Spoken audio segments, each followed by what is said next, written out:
Salom, mening ismim Kamila Rustambekova. Men fotografman.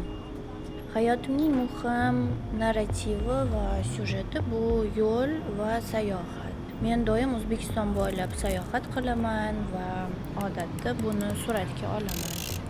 Bolaligimda onam bilan Yangiyo'ldan Toshkentga borish uchun ko'p vaqtimizni o'tkazdik.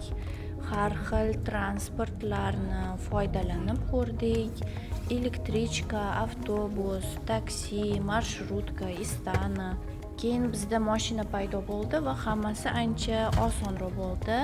Endi 3 marta transport almashtirish shart emasdi. Men Peryushkada tug'ilganman va 4 yoshimgacha u yerda yashaganman. Menimcha insonning shakllanishi 3 yoshgacha bo'ladi. Bu bizning tanamizdagi, ichimizdagi qoladigan his-tuyg'ular. Onam men uchun o'sha joyga provodnik. 92 квартира. Попробуй позвонить, если есть возможность. Хорошо, попробую сейчас. Bolaligimda men o'zimning Yangiyo'ldan ekanimni yashirishga harakat qilardim va maktab ro'parasida yashaydigan sinfdoshimga zavidovat qilardim. Hozir men o'sha sinfdoshimman. 94-maktabda o'qiganman va hozir 5 minut yo'lda yashayman. Odamlar qayerda yashashimni bilishgach, 94-maktabda o'qiganmisan deb so'rashadi. Avval men o'ylardim, qatdan ular biladi shu maktabda o'qiganimni. Ular esa sen shu yerda yashaysan-ku deyshadi. Men esa bu maktabdan 1,5 soatlik yo'lda yashaganman. Maktabni yomon ko'rardim, chunki u yerda menga qiyin bo'lgan. Suratga olishni maktabda boshlaganman. Ota-onamdan maktabni, sinfdoshlarimni esdalikka suratga olish uchun kamera sotib olib berishlarini so'raganman. Ular sotib olganlar, lekin menga kamerani maktabga olib kirishga ruxsat berishmagan, chunki menda kamera uchun sumka yo'q edi. Bir marta uni paketda olib borgan edim.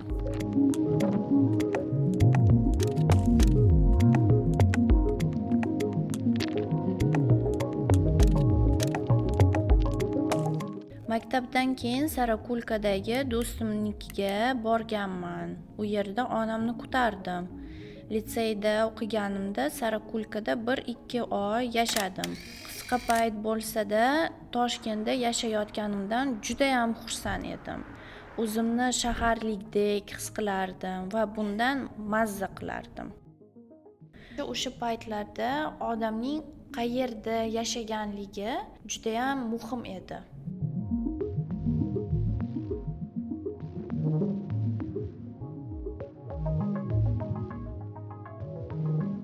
Toshkentga ko'chib kelganimda suratga olishni bilan men ko'proq shug'ullanib boshlandim. Har xil loyihalarda qatnashdim va shu bilan birga ijodiy shu community qo'shila boshladim. 139 galereya esa bizni birlashtiruvchi joyga aylandi. Sabir Rahimov mening asosiy tranzit tochkam bo'lgan.